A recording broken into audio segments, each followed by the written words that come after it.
Okay, hello everybody and welcome. This is Marbella from NEDIC, the National Eating Disorder Information Center, and we are proud to present today's webinar, Weight Loss. Weight loss? It's the dieting mentality that we need to lose, a transformative team approach. Thank you to everyone for joining us here today. This is just a reminder that all of the slides and a presentation recording will be sent out to everyone who's registered for NEDIC's webinar emails. You're welcome to type in any feedback or questions in the chat box at the bottom right hand of the screen. And if you're having any issues with the sound or video, it sometimes helps to close the window and re-enter the presentation. I am here with the West Durham Family Health Team in Pickering, Ontario. We have Dr. Doran Eisen, nurse practitioner Claudia Mariano, and registered dietitian Corey Casca presenting for us today. So some bios for you. Dr. Doran Eisen, MD, CCFP, FCFP, is a family physician practicing in the West Durham Family Health Team. In addition to his family practice, he's a preceptor for family practice residents of the Department of Family and Community Medicine at the University of Toronto. He's also an assessor for the College of Physicians and Surgeons of Ontario. Claudia Mariano is a primary healthcare nurse practitioner from Ontario, Canada, with 29 years of experience as a registered nurse and nurse practitioner, working with some of the most vulnerable patients. Former president of the Nurse Practitioners Association of Ontario, she has presented at numerous professional conferences on a variety of healthcare topics. Corey Casca, BSc RD, is a registered dietitian here at the West Durham Family Health Team in Pickering, Ontario. Here she has implemented the health at every size among staff and patients. In her private practice setting, Core Nutrition, she runs various mindful eating retreats within the community. Corey has a passion for spreading positive body image and HAES messages through social media daily. She's actively part of the CELHIN, Health Professionals Advisory Committee, and the previous vice chair for the DCON FHTRD network, and previous secretary for the Association for Size Diversity in Health. So without further ado, I'm going to pass it on to our presenters. Let me just make sure. Oh. So they can hear you just fine. You just won't be able to hear yourself. Oh. All right. Okay. Good afternoon, everyone. Thanks so much for joining us. Let me just advance our slides here. Where's my cursor? Oh, there we go. Okay. Okay. So I want you to think back to the time when we thought the world was flat. So imagine what it would be like to live in an era where we thought the world wasn't round, that we just thought it was flat. We didn't really have any evidence to think that it was flat. There wasn't anything that told us it was, but it just seemed to make sense. And so we lived thinking the world was flat.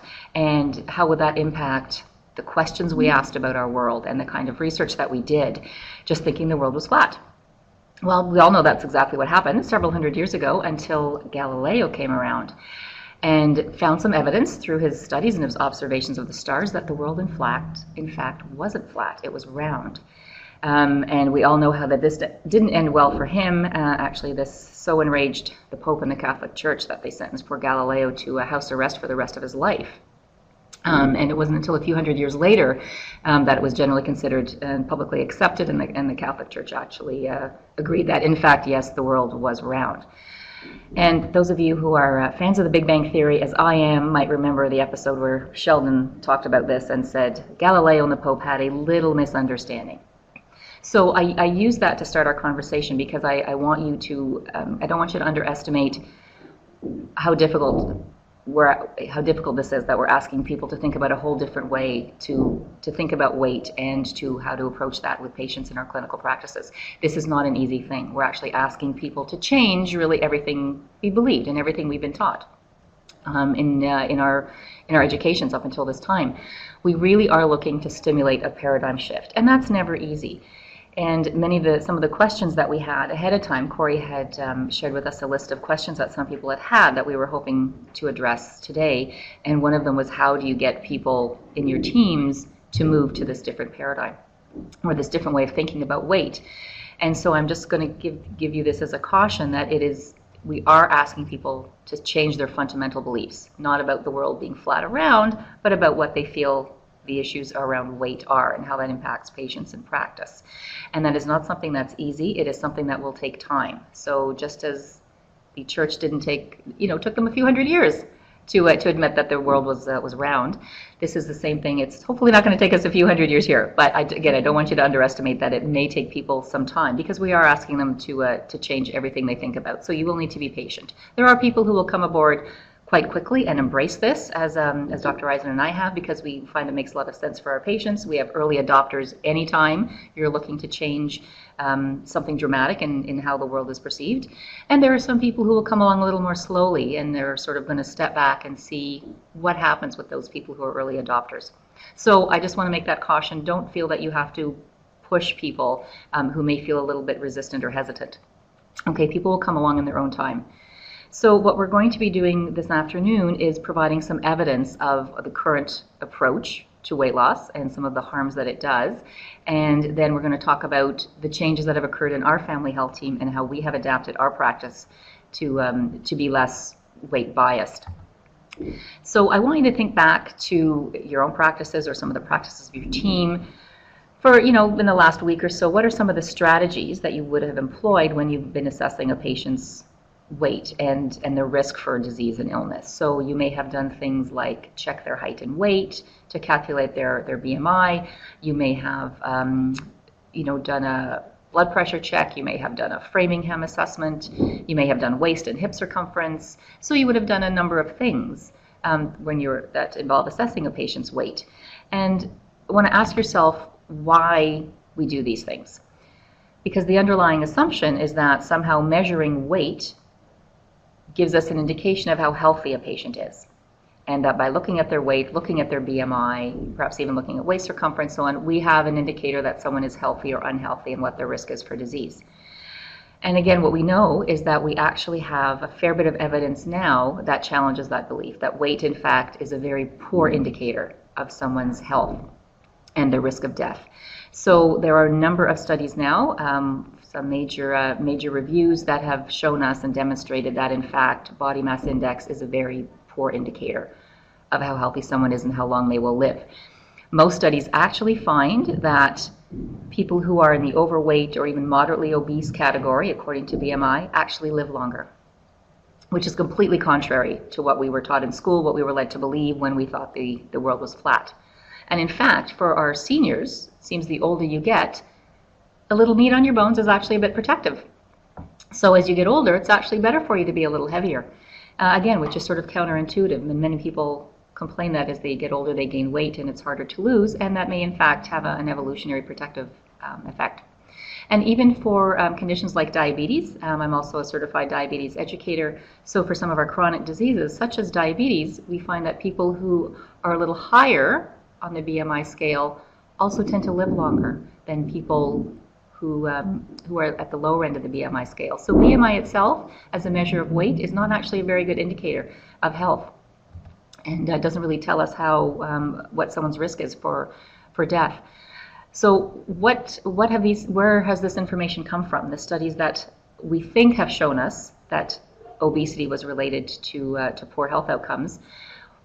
On looking back now and being able to do meta-analyses and looking at thousands of studies in greater detail, what we realize is that in many of them, obesity was simply associated, perhaps with other diseases and death, but it does not imply causation. One of the foundations of research, I don't know if there are any researchers or scientists with us, but we know one of the foundations of research is that association does not equal causation. So many of the studies that we based our current paradigm on actually simply had obesity associated with other risks, and we took that a step further by assuming it was causation.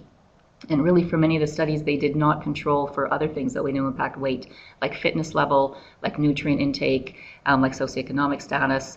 And when those items are in fact controlled for in studies, we again find that there were no associations between weight and health outcomes. And in fact, what we are beginning to see evidence for is the harms that come from weight cycling. So people who gain weight, lose weight, gain weight, lose weight over and over. And I'm sure most of you see that in your clinical practices. So we know this. I'm sure most people on the line are already familiar that dieting is highly, highly ineffective. 95% long-term failure rate. And just thinking about all the things that you do in your clinical practices, do you do anything else for patients that has a 95% failure rate?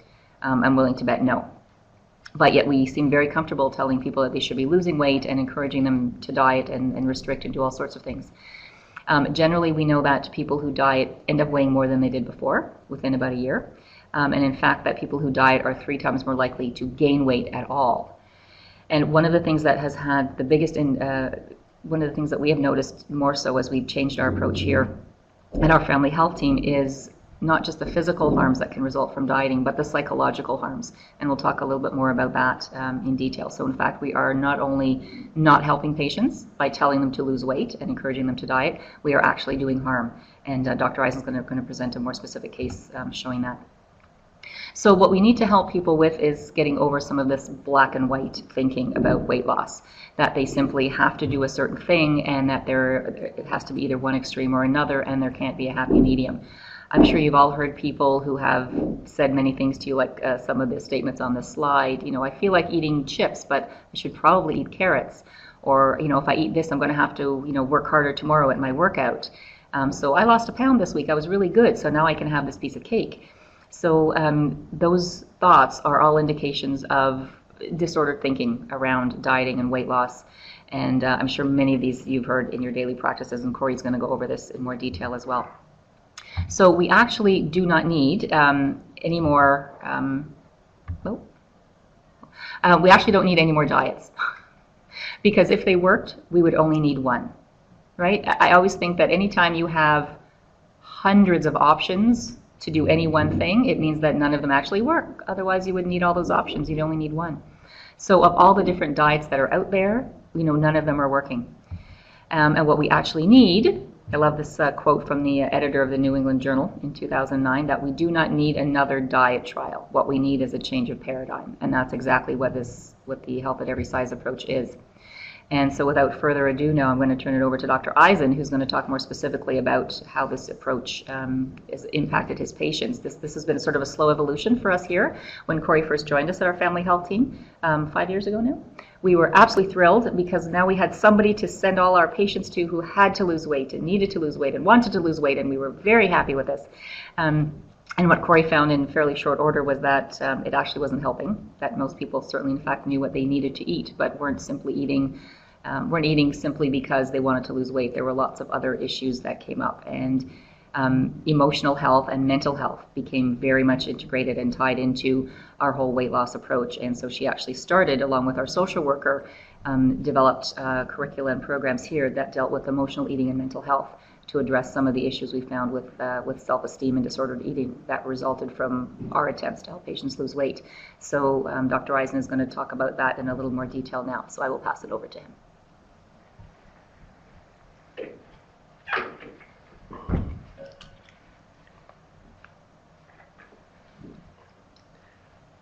Thank you, Claudia. It's my pleasure to be able to be part of this team, and I want to particularly thank Corey for educating me and changing. She was my paradigm shift. So as Claudia said, it's a slow process, even in our team where we're very avid supporters of the HAES approach. We don't have 100% buy-in from our team, but we're working on it. I want to start with a case that some of you may relate to. This was my 90s approach. I guess it was also my millennium approach until very recently. I had a female patient. She was 48 years old. She was 5'2" and 204 pounds. I didn't calculate the BMI for you because I don't calculate BMIs anymore. She was very depressed. She had very low self-esteem, which I'm sure you've all seen cases where their entire self-esteem of the patient seems to be connected to their weight. If I could just lose weight, my entire self-esteem and depression would improve. And so I was doing what I thought was the conservative counseling approach. I was modern thinking, and I was only going for a 10 to 15% weight loss, and using the low-fat diet because that was what was in vogue at the time, and of course encouraging exercise. And so I was a huge success. I don't know if the patient was, but I was taking credit for this 30-pound weight loss in 4 months. Monthly visits, and I called myself, in retrospect, her cheerleader. She'd come in and I'd say, "You're doing great, you've lost weight, you're doing so well, you must be so happy." And then I didn't see her for 2 years. And I only got her back in because she turned 50 and she hadn't had her mammogram, and I managed to bring her back in, and at this point she was 219 pounds. And at that point she broke down crying and said, "I couldn't come back to see you because I didn't want to disappoint you. I knew you'd be disappointed because I'd gained all the weight back plus some." And that's when I knew there was something wrong with my approach. So there's lots of myths about obesity. One is that body weight is correlated with unhealth. Body mass index is a good indicator of your health risk. Body weight is mostly within the control of the individual. By saying that, we're just talking about all you have to do is eat less and burn off more calories and your weight would be good. That ignores all of the laws of metabolism and set points, which Corey's going to talk more about, and which thankfully we are learning more about all the time. Claudia already alluded to this, but there's numerous studies and case reviews, including a recent toolkit sent around by the Ontario College of Family Physicians, indicating that the lowest mortality is not in the people who have the, quote, normal weight or ideal weight. In fact, probably the lowest mortality is between 25 and 35, which is considered in the overweight or even possibly mildly obese category. I don't think anybody questions that extremes of BMI are correlated with higher mortality. That includes under 18 BMI and over 35 BMI. But you don't need a scale to figure that out. You know, without a scale, without calculating BMIs, what the extreme BMI patients are. So the obesity paradox has been slow in clarifying itself, but the first recognized one was that obese individuals with cardiovascular disease are actually more likely to survive than their normal weight counterparts. Other obesity paradoxes were identified by various researchers, including showing that 25 to 30 BMI might be the best mortality predictor of the best outcome and survival, not the previously thought 20 to 25 BMI. And a large component of overweight and obese populations are actually metabolically extremely healthy and are often very fit. And even if they're obese, they may eliminate, even when obese, the association between obesity and increased mortality disappears when you factor in fitness as opposed to fatness, as some people refer to it. Just last week I saw a patient who had, he was 50 years old now. He had an MI and actually died a year ago and had to be shocked 3 times and brought back to life. He's now, he came back to see me last week. He is kickboxing and in the best condition he's ever been. He feels absolutely great. He exercises constantly, but because he enjoys it. And his diet is extremely healthy thanks to his scare. But he was quite upset last week because he just couldn't lose those last 8 pounds that his BMI calculator told him he should lose to get him just to that supreme level of conditioning that he thought was going to correlate with longer survival.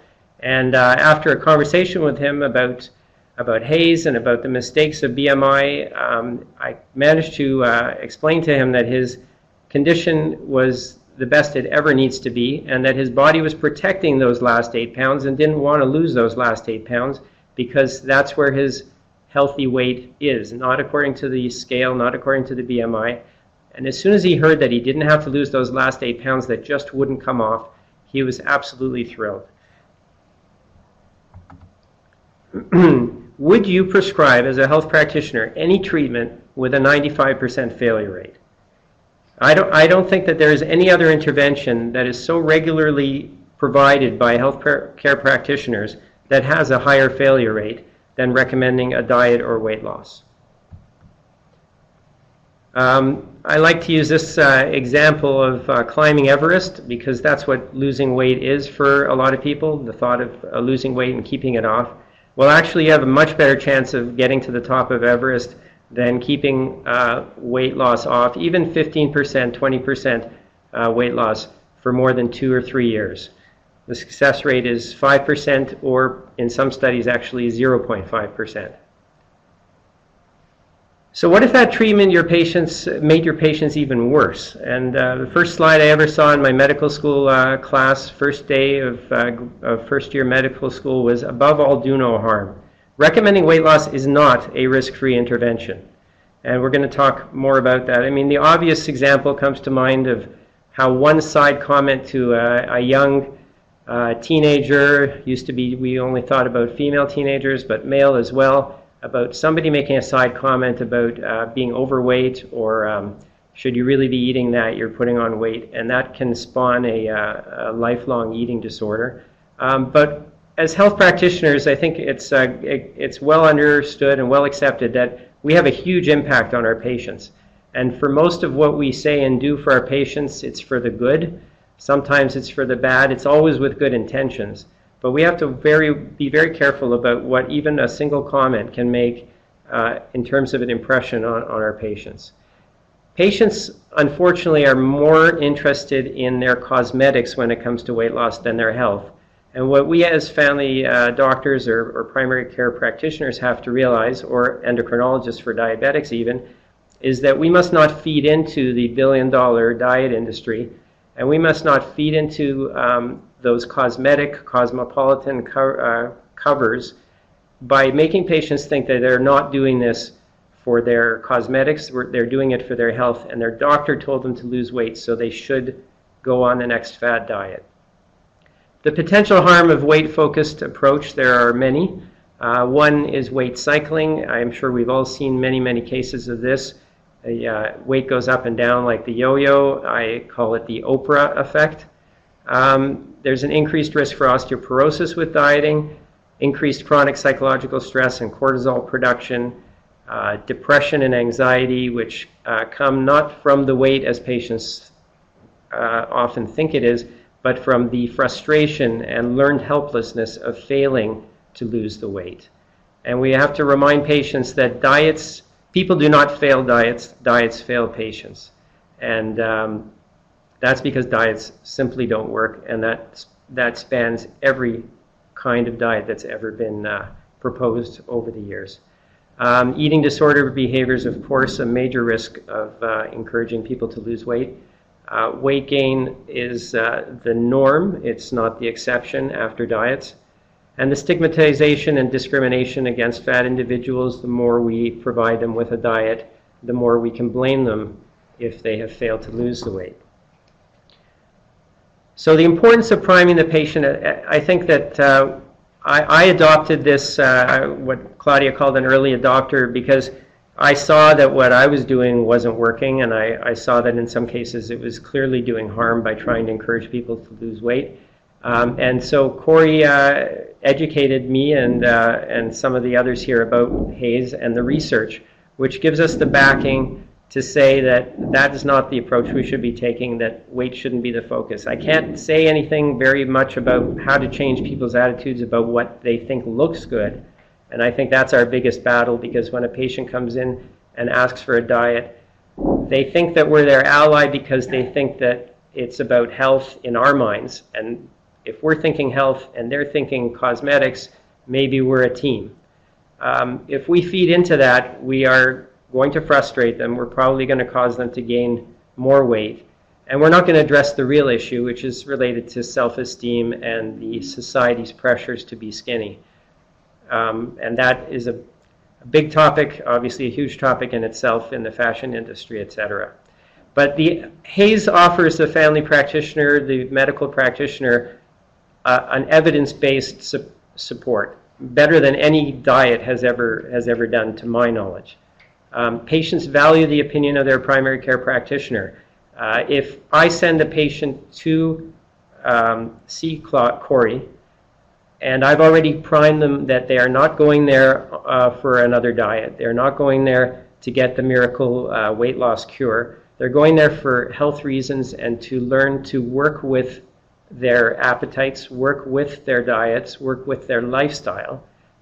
Then Corey has a much, much easier time getting the patient to buy into HAES and actually succeed with HAES. And to speak more about the details of HAES, here's Corey.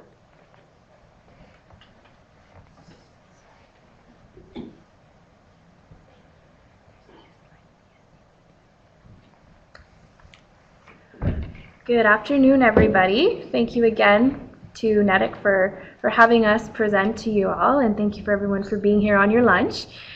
So my part, I've switched up a little bit and going to focus more on outcome measurements. A lot of the questions that people had sent in to NEDIC about this webinar were focused around, if we don't use weight as an outcome measurement, then what do we do? So I'm going to share with you a little bit about the work that's going on here instead of using weight, because it's something a lot of us fall back to. It's quick, it's cheap, it's convenient, we can do it right in the office, but as we've already heard, that measure doesn't really tell us very much of anything other than a person's number on a scale. So what I wanted to share with you are some of the background on how I got to looking at things a little differently, and some of you are probably already aware of Health at Every Size, but these are the principles that the Association for Size Diversity in Health recently updated over the last year to sort of explain and define health at every size. There's lots of myths and misunderstandings about what health at every size is, so I'm going to touch on a little of those, but I've provided you the link so you can go on to the Size Diversity in Health website and learn a little bit more for yourself.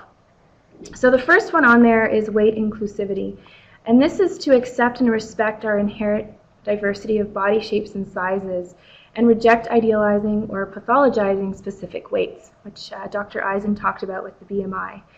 It's really hard to do this, though, when we have our own stigmas around weight and what a patient should look like or how much a patient should weigh.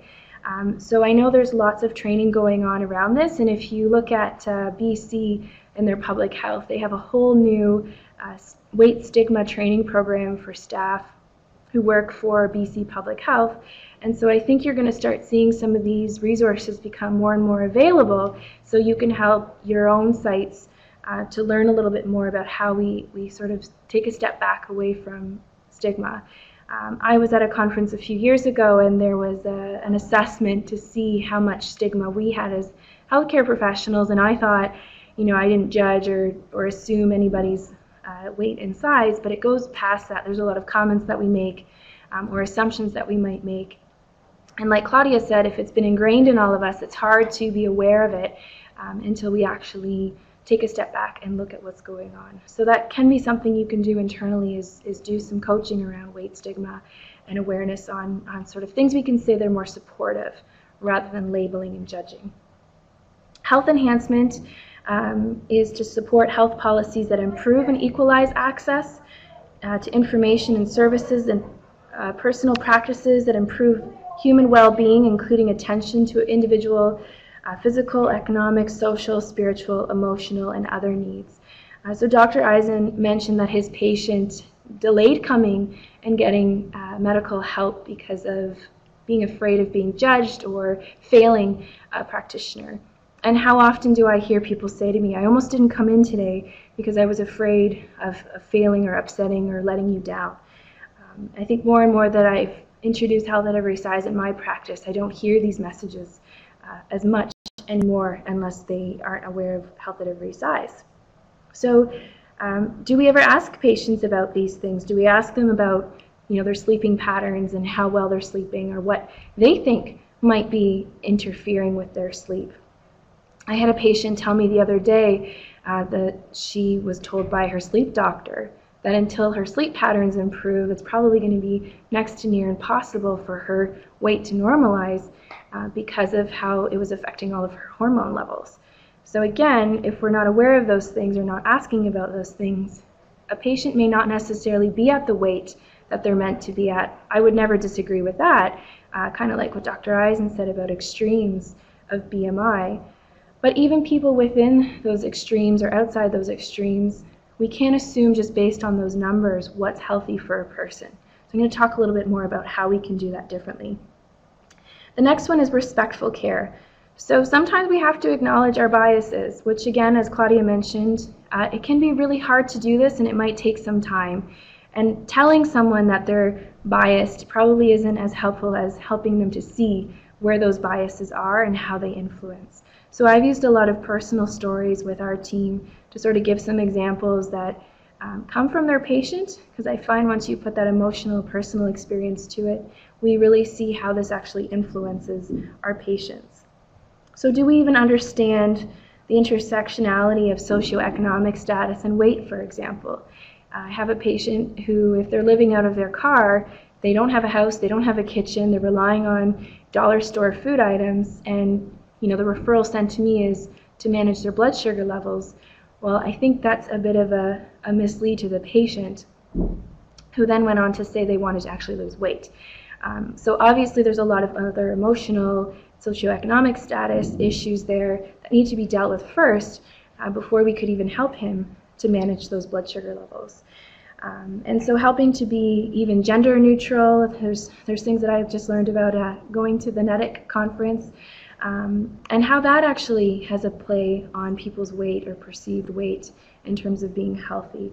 So there's a lot that we still don't know, and there's a lot that we're not very sensitive to as well.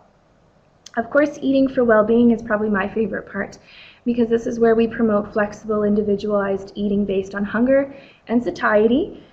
And yes, sometimes there's nutritional needs, and sometimes there are specialized diets that are prescribed. For example, a patient who has celiac disease, they have to maintain a gluten-free lifestyle for the rest of their life until we maybe find a cure for that. And so sometimes it's also, how do you blend that with health at every size approach? When you have to prescribe a diet that is for medical reasons, but how do we do it in a way that doesn't set the patient off, and I've seen this happen, so that they feel like they're missing out, or they are restricted forcefully in that sense. So how do we provide them pleasure? And rather than using externally regulated eating plans that focus on weight control, how do we provide more of a positive nutrition approach, as well as physical activity, which we've seen in research more and more recently actually has more long-term benefits, and even more importantly, sustainability. The last one there is the life-enhancing movement. So this is helping people to connect, like Dr. Eisen said, to whether it's kickboxing or gardening, to doing something that they enjoy, so that it's not just about weight loss or not just about being active, which again, sometimes we prescribe being active for 30 to 60 minutes a day for at least 4 to 5 days a week.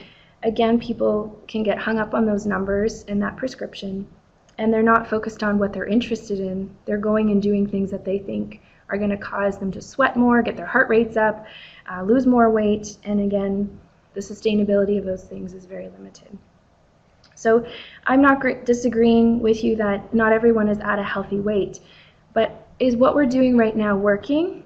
And how we're measuring outcomes, is that even really working? If not, is it time to try something else? So this is just a summary slide, which probably a lot of you have seen before. I know I've used this before in other presentations, so I don't want to spend a lot of time here. But one of the questions that was submitted was addressing when a person with an elevated BMI in the obesity range is unable to lose weight when eating 1,800 calories a day. So I don't use calories anymore. I guess that's my bias, because that is going to fluctuate day to day depending on their activity levels, depending on their hormones, depending on their age. And if we only focus on calories with a patient, they're not disconnected to what the non-diet paradigm really connects people back to, is their own hunger and their own fullness, which is going to fluctuate and change throughout the lifespan, and even day to day. Especially we notice this with toddlers, that one day they're hungry and the next day they're not as hungry. So if we're so focused on calories and numbers with patients, we miss out on getting them back in touch. And in today's world, every commercial I watch shows that you can wear a watch on your wrist that tells you how active you are and how many calories you've had and how many you should have and shouldn't have.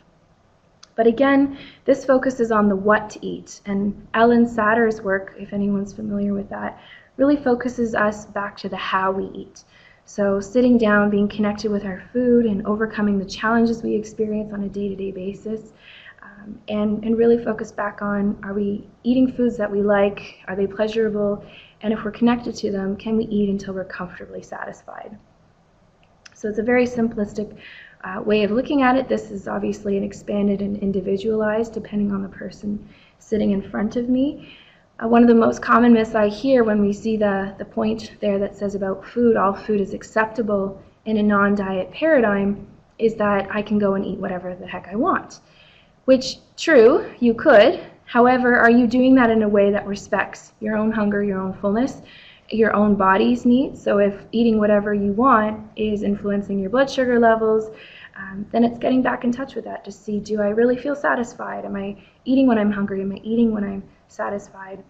And if not, is there a better way of doing this? And again, it's up to the individual. Me as a dietitian, it's not my choice, it's not my life. I'm just there to help coach them back to something that might be more effective for them. And those are all behaviors, they're not numbers. I'm actually working on an app right now that's publishing soon. It's called Appetite. And really what it's getting people to do is focus more on trusting their own body cues and learning to recognize what those cues are. For some of us, it's been 50 years plus maybe of not listening to our own internal cues, about listening to everybody else's cues about what we should and shouldn't eat, or how much activity we should do and whether you should like that activity or not. So if we don't adapt our hunger fullness cues based on the stress that we're experiencing that day, based on our age, our activity, tell me an app right now that can really help connect you to all of those things, or a watch that can tell you, oh, you're hungry, I can tell your stomach's growling. We don't really have those things externally, but we do have them internally. So that's what this really is about, is getting back to that. If anybody's familiar with the Public Health Ontario report that was released back in 2012, it was called the 7 More Years Study. And this is something that I'm actually presenting to our team tomorrow morning. And it focuses on the most modifiable risk behaviors that influence longevity as well as quality of life, which I think is more importantly. And we added another one, sleep, at the bottom there, based on a presentation that Peter Salby did at the Family Health Team Conference last year. And we'll talk a little bit about these behaviors, but the research is really what I think is helping our team to move forward. And talk about outcomes and how outcomes can move, it's also important to look at those research articles that support those behaviors. So currently we're developing an in-house tool that screens and asks about these behaviors. And what I want to encourage us to do is to try and do this in the amount of time we spend weighing and measuring people. If we can have these conversations about these behaviors and have yes-no, really quick 5-minute screening tool to see if any of these behaviors are not working for that current patient, to offer a menu of our programs that may help improve the behaviors around whether it's sleep, stress, physical activity. So connecting them, but also doing it in a motivational, interviewing way. Because again, we can be prescriptive with these behaviors. Don't drink, don't smoke. You need to eat more fruits and vegetables. So how we do this is probably more important.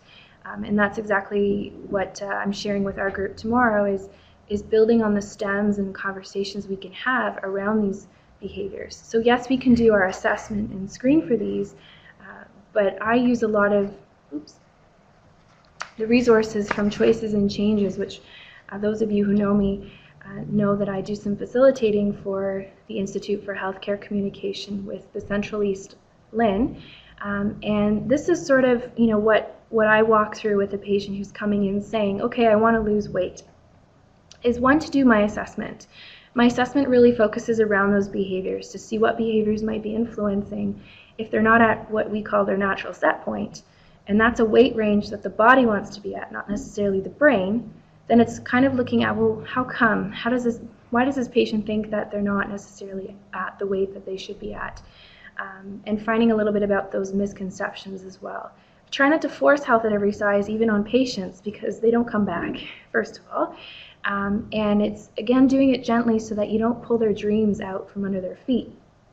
It's doing it in a way so that they actually come to their own conclusion that, hey, maybe this approach will help me to feel a little bit better about myself, or to develop more long-term behaviors. So I have to do a really good assessment to see and help them and build on that. That's where the rapport comes into play. So if anybody's done any motivational interviewing training, that reflective listening, showing empathy, and going through all those experiences with a patient to make sure they understand and they know that you're really hearing what's going on will also help that patient to be connected to whether it's a program or even just coming in for an assessment one-on-one. I've done a lot of work with learning about conviction and confidence, and we do some scaling questions to sort of assess where a patient is at with this.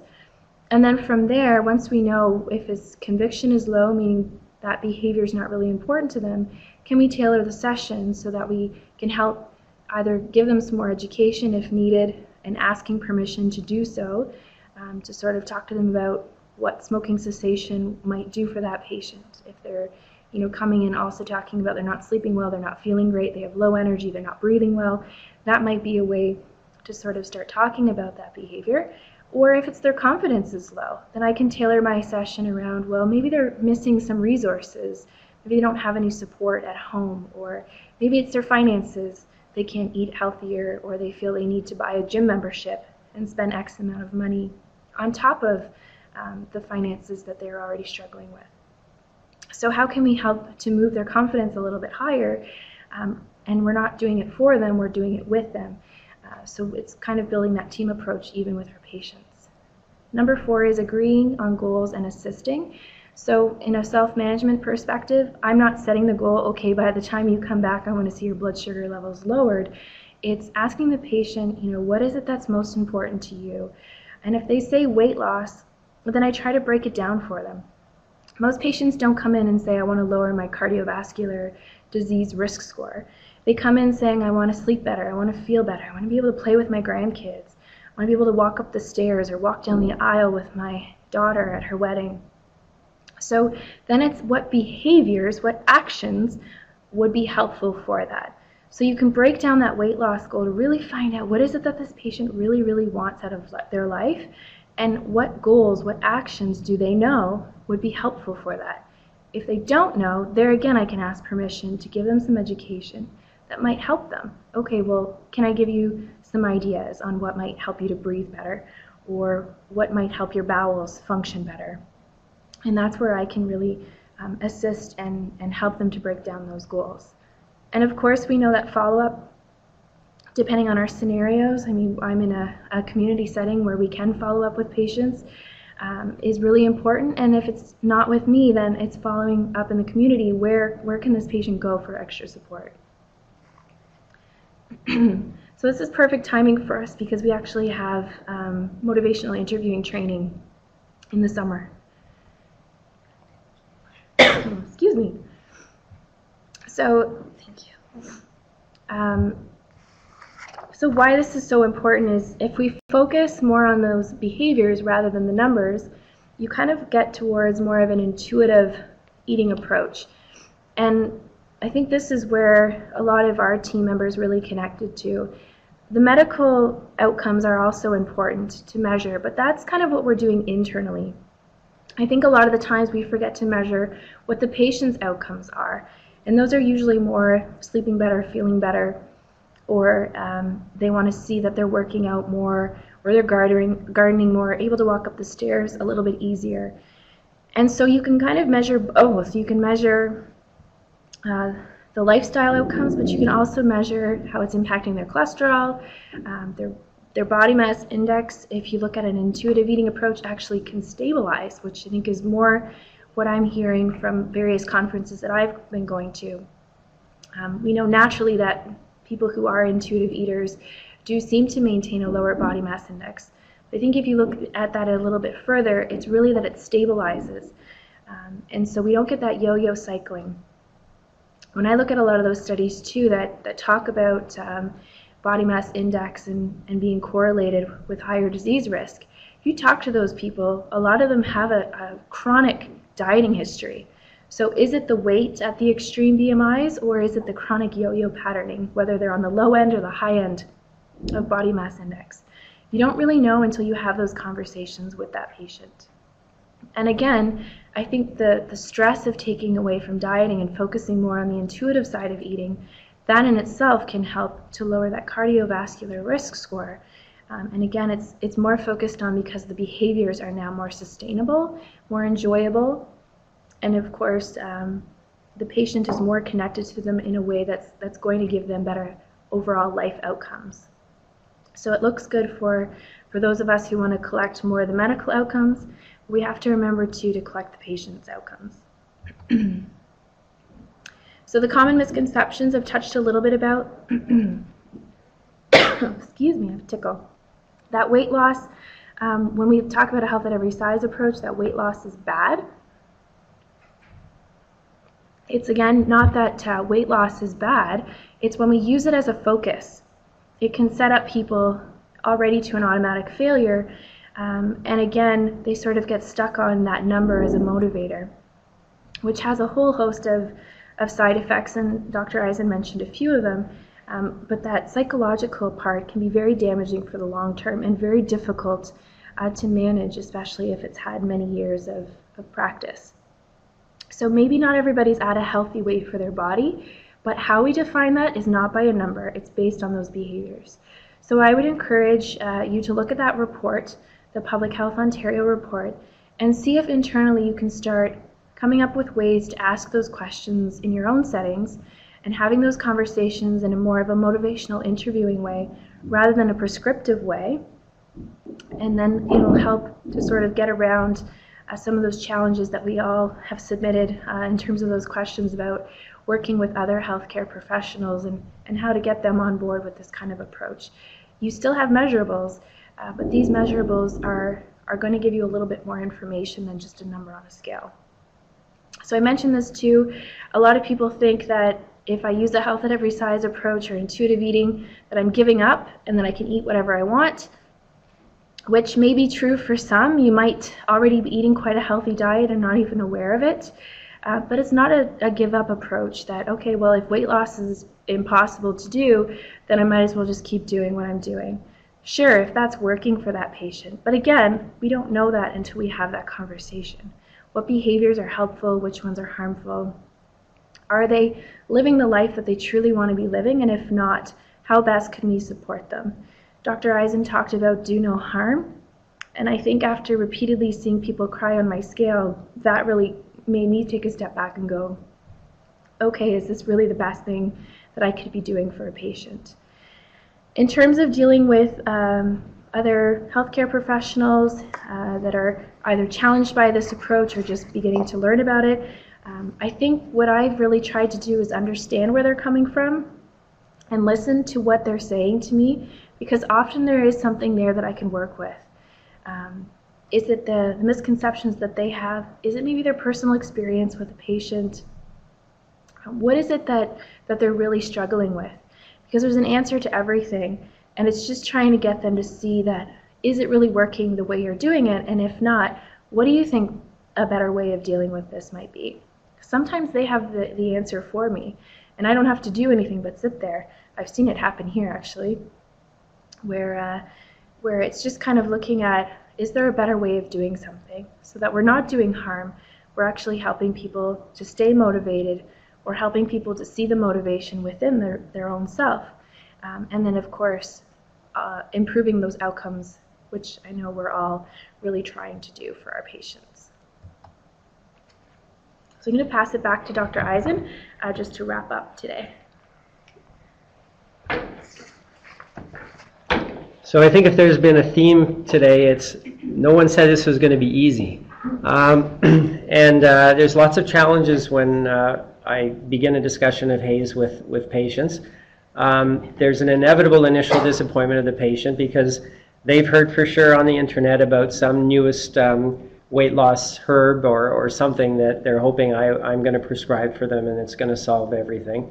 It takes time to explain the concept of HAES. So I'm lucky I have a team here. We have a social worker who's very involved in this as well, and Corey. But to have that team approach is ideal, but it is worth the time to discuss, just like it's worth the time to talk about smoking cessation with patients. That payoff is always huge. We have, as health practitioners, always an impulse to try to fix things to make the patient happy, even if it's only for the short term. And we all know that we can absolutely accomplish weight loss in any patient who's motivated in the short term. But we have to think long term and not try and do the quick fix. We may feel that telling the patients not to focus on weight loss comes across as negative or defeatist. But we really have, with HAES at least, at least an option, something to offer that is well researched, lots of evidence behind it, and frankly, in my opinion, if anything's going to help lose some weight over a long term, it would be this approach. And we have to overcome our training that weight reduction is always the primary goal. And time is always a huge issue for us in our office. It is so easy to weigh somebody and use that as a cheap, inaccurate surrogate marker for success. And it makes us feel good to be able to say, wow, you lost 5 pounds, you must be living a healthy lifestyle. And that's why we're working, and Corey in particular is working on some sort of scale which we're going to try and validate that will assess lifestyle. When I tell patients, do you think you had a good month for health? I don't ask them, did you lose weight this month? I want to know, did they improve their activity level to whatever it is? Did they improve their quality of eating and their enjoyment of eating and their satisfaction and quality of life? That's a good month. So what do I tell my patients about HAES if I only have a few minutes? That dieting hardly ever works, frankly, in the long run, and it's a risk factor for long-term weight gain. We have to just look elsewhere. It's lifestyle, not weight, that we should be using as our marker for success, and it's a new approach. It's a new way to go. It is not a new diet. I think that's the last slide, so I'm going to give it back. Okay, so now I think we'll open it up to questions if there's anybody in the room that would like to ask any of our speakers questions. Again, you can type it into this little chat box at the bottom right of the screen.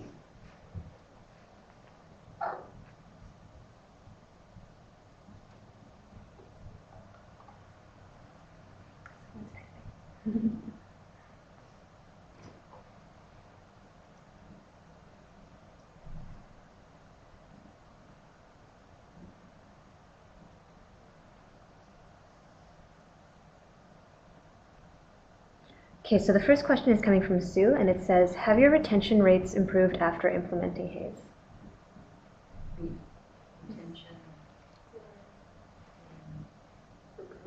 Sue, could you clarify on what you mean by retention rates? Retention for...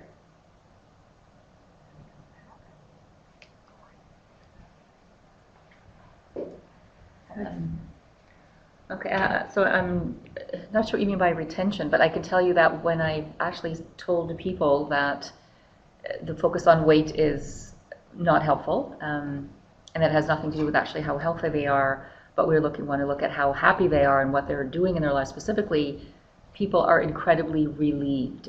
I actually had one woman start to cry and say, no one has ever told me that or said that to me over my life. All I've heard is I have to do something about my weight.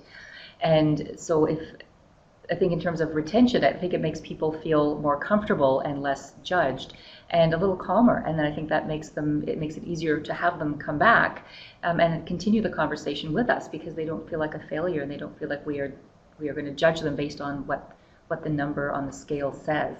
So in fact, I think our retention rates improved by looking at just how amenable people then are to coming back again. I hope that was what you were meaning by retention. Thank you, Claudia. Okay, we do have 6 more minutes, so if anybody else has any questions, they can feel free to type that in the little box there. Okay, so this one is coming from Emily S., and it says, have any patients in your office gone elsewhere when they wanted a weight loss program? Beta HCG injection. All the time. We have to recognize the patient's agenda, obviously, at all times, and this is where that difference between our agenda, which is supposed to be health-based, and the patient's agenda, which is often health-based, but often is more cosmetic. And Corey really, I think, highlighted extremely well that while we're not promising weight loss, we are promising that patients can feel better. They can have a better quality of life. More satisfaction, more enjoyment, and that if they really do buy into the lifestyle changes, they will have the best chance of extending their lifespan. So people will have to try what they try, and they inevitably will, unfortunately, fail with any of these products that are available. And You know, the chains of weight loss clinics, we're all familiar with several of them. Even my patients who have sworn that they're going to be the exception, they're going to be the one that keeps the weight loss off. They come back eventually. You have to be patient, but they come back, unfortunately, having regained and usually gained much more than they lost. And then you start again. Thank you. Okay, so let me just scroll up to see I think we have time for one more question. Okay, so the next one was sorry, just having some technical difficulties with this screen. Everyone is typing now. Where do bariatric surgeries and non-surgical programs fit in this paradigm?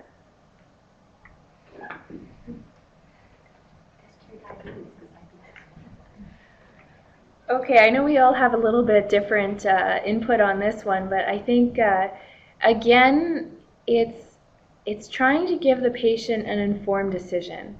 I never want to say that non-surgical or bariatric surgeries don't have a place, because who am I to judge whether or not that's true?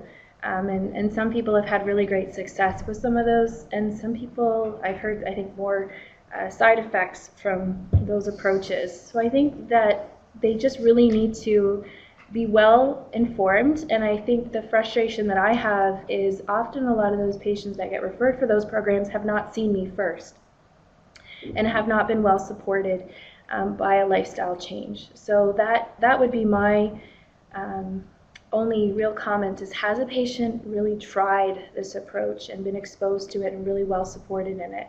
And if not, is that the only option that they have?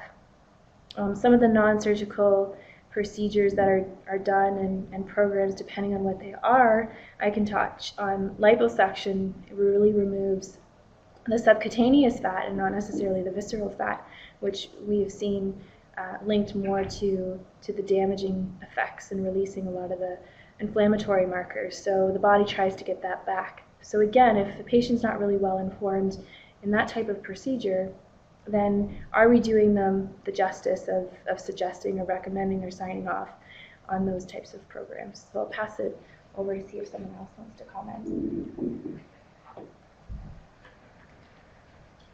I think this is a great example of a team. I mean, we do have slightly different opinions on certain things. I definitely think there is a role for bariatric surgery, but it has to be done extremely carefully. And I know that in Ontario they've really tried very hard to implement the proper psychological assessments prior to the procedure and really educating on the informed consent. But we do see times where the procedure is still done on people who were not properly prepared psychologically and possibly physically. There's obviously risks to the procedure. But there is a role, in my opinion, for bariatric surgery in certain unique cases, but they are the exception by far. Okay, so that's a wrap for our webinar today. Thank you everyone for joining us, and another reminder that all of the slides and the recording of the presentation will be sent out about a week from today. Thank you so much, Dr. Ivan, Claudia, and Corey, for sharing your experience and knowledge with us this afternoon, and have a great Monday, everybody.